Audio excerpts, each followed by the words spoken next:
Cara, é incrível como a maneira que você enxerga determinado acontecimento interfere diretamente na maneira em que você vive as experiências daquele acontecimento.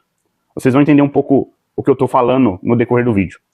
Eu estou relendo um livro de Futon Shin. É um livro onde ele compara as palavras de Cristo na cruz com cada uma das partes da Santa Missa. Então, no Calvário, lá, quando Cristo foi pregado na cruz, ele proferiu 7 palavras, né? 7 frases. E Futon Shin, ele compara cada uma dessas frases, cada uma dessas palavras, com as partes da Santa Missa. Então, ele divide a missa em 7 partes e faz uma relação entre as partes da missa e as palavras de Cristo na cruz. Mas, logo no início do livro, na introdução do livro, tem uma reflexão que ele faz que é muito bonita e me pegou bastante. E é um livro que eu estou relendo pela 3ª ou 4ª vez, se eu não me engano. É um livro bem curtinho. E eu nunca tinha parado para refletir sobre essa reflexão que ele faz. Tinha sempre passado batido. É por isso que eu bato na tecla que muitas vezes a releitura de um livro é tão importante quanto a leitura. Porque a sua experiência, o seu momento de vida, interfere diretamente em como você interpreta a leitura daquele livro, em como você interpreta as reflexões que o autor traz. Mas enfim, isso é um papo para outra hora. Mas essa reflexão que ele traz logo na introdução é sobre como nós não podemos deixar o acontecimento, o evento Calvário, o acontecimento do Calvário no passado, como um momento histórico. Assim como foi a libertação dos escravos, assim como foi a independência do Brasil, o Calvário, ele não é um ato histórico, não é um ato que ficou na história, não é um ato que ficou há 2026 anos atrás e acabou. Não é um ato que nós relembramos ele. O Calvário, ele é um ato presente, do momento presente. Então, o Calvário, ele está verdadeiramente presente em todas as missas que nós participamos. E conseguir enxergar isso influencia diretamente em como você vive a Santa Missa. Por quê? E ele fala que quando nós deixamos o Calvário há 2026 anos atrás, nós tendemos a acreditar que nós não temos influência nenhuma naquele acontecimento, naquele evento, que aquele evento não nos diz respeito. Ou seja, eu não estive lá 2026 anos atrás, então não é culpa minha que Cristo foi crucificado, por exemplo.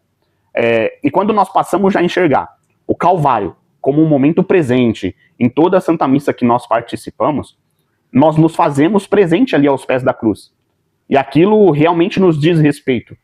E a crucificação de Jesus, a crucificação de Cristo, o Calvário também é por culpa nossa.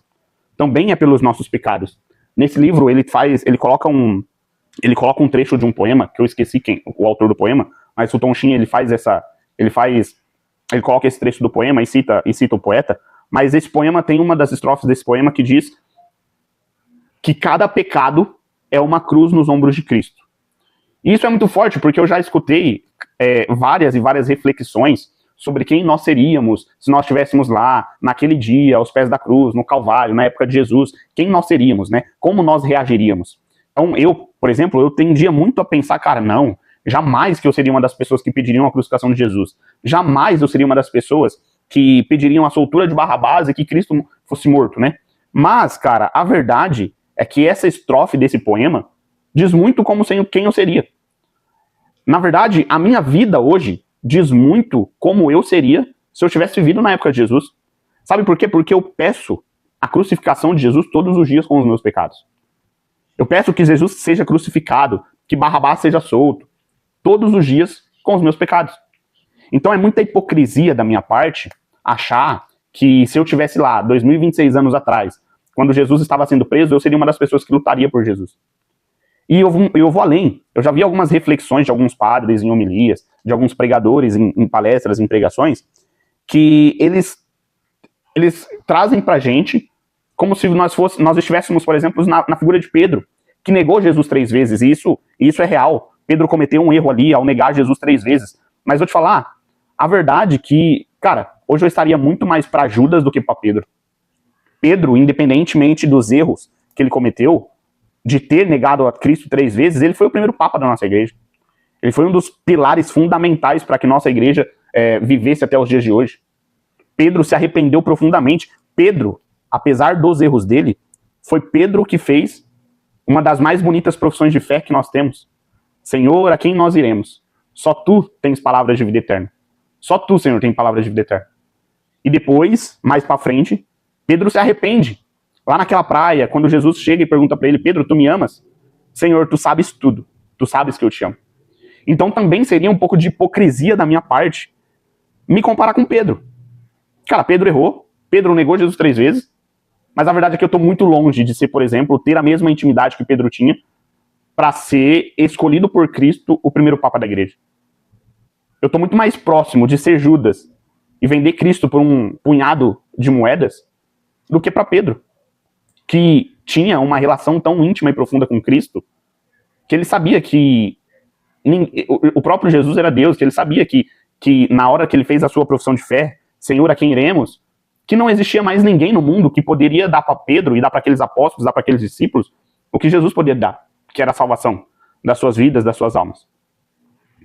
Então, é muita hipocrisia da nossa parte, e aquilo que eu falo, de a gente conseguir enxergar como o Calvário sendo uma realidade cotidiana, o Calvário sendo uma realidade diária quando nós participamos da Santa Missa, porque nós nos enxergamos no Calvário e nós conseguimos entender que Cristo está sendo crucificado pelos nossos pecados, pelos meus pecados. Cristo está ali preso naquela cruz por conta dos meus pecados. É muito difícil de enxergar isso, porque isso, humanamente falando, não é possível que a gente compreenda esse fato. Não é possível que a gente compreenda que, como que o mesmo Calvário de 2000 anos atrás, de mais de 2000 anos atrás, é o mesmo Calvário que acontece na missa todos os domingos. Na realidade, o que acontece na missa é uma atualização daquele acontecimento. E aquele acontecimento é único na história. Não é um outro Calvário acontecendo nas missas. É o mesmo acontecimento, é o mesmo Calvário. É um acontecimento que é único. E quando nós conseguimos enxergar isso, e nós precisamos nos esforçar, por quê? Porque nós só conseguimos realmente enxergar isso, que é o mesmo Calvário, perante os olhos da fé. Perante confiando e tendo fé naquilo que a igreja nos ensina, que é justamente isso, de que é o mesmo Calvário, é o mesmo acontecimento. E acreditando que por mais que a nossa inteligência humana não consiga discernir 100% o que é isso que acontece, que nós tenhamos fé de que isso realmente acontece, de que isso verdadeiramente acontece. A realidade da missa é uma realidade muito importante, porque o Calvário se faz presente. Aquela última ceia é atualizada ali. Então é até complicado de se explicar isso, porque é aquilo, é um mistério. E mistério nós nunca vamos entender humanamente. Nós nunca vamos conseguir explicar um mistério como nós explicamos quanto é 2 mais 2. Nunca vai fazer sentido na nossa mente, na nossa inteligência, o resultado de uma conta matemática, que muitas vezes é comprovado cientificamente, com algo que é um mistério, que é aquilo que nós só conseguimos enxergar através da nossa fé, através da nossa crença, que a igreja nos ensina é verdadeiramente aquilo que está acontecendo. De que a missa é o céu na terra, como dizia São João Paulo II. De que o Calvário ali se faz presente.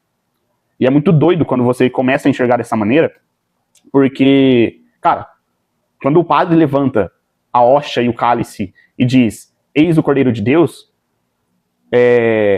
você sabe que ali Cristo foi crucificado, Cristo foi morto por conta dos meus pecados. E cada pecado meu é uma cruz que Cristo carrega. Isso quando eu li Cara, eu nem lembrava dessa frase nesse livro. Isso quando eu reli, né, dessa vez que eu tô relendo esse livrinho, foi muito forte, porque, cara, eu realmente era uma das pessoas que não conseguia enxergar essa realidade. E eu achava que o Calvário tinha ficado lá para trás e que, cara, eu não seria uma das pessoas que pediriam a crucificação de Jesus e muitas vezes me vangloriava. Não se vangloriava, mas essa realidade não batia de verdade dentro de você. Eu não sei se vocês conseguem me entender. Mas é diferente quando você consegue compreender algo espiritualmente.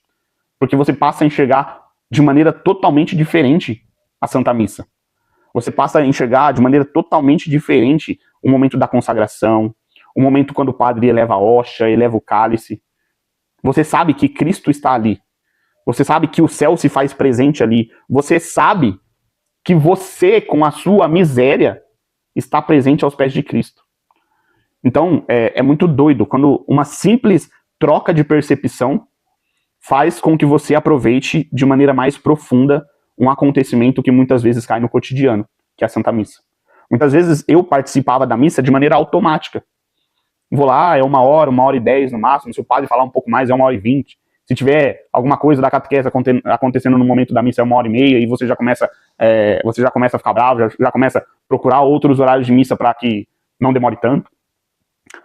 Mas é muito incrível quando você percebe, aos olhos da fé, algo que para você parecia que você estava com os olhos vendados, entende? Parecia que você não enxergava aquele acontecimento de maneira plena. Então é muito bonito e eu coloco para que vocês tenham essa experiência também. Para que vocês rezem, para que Cristo ilumine a mente de vocês, né? Porque é aquilo, quando nós só conseguimos enxergar algo com os olhos da fé, nós precisamos rezar para que Cristo ilumine esses nossos olhos da fé, para que Cristo ilumine a nossa mente, ilumine o nosso coração, ilumine o nosso entendimento, para que Ele nos revele esse acontecimento, para que Ele nos revele essa verdade.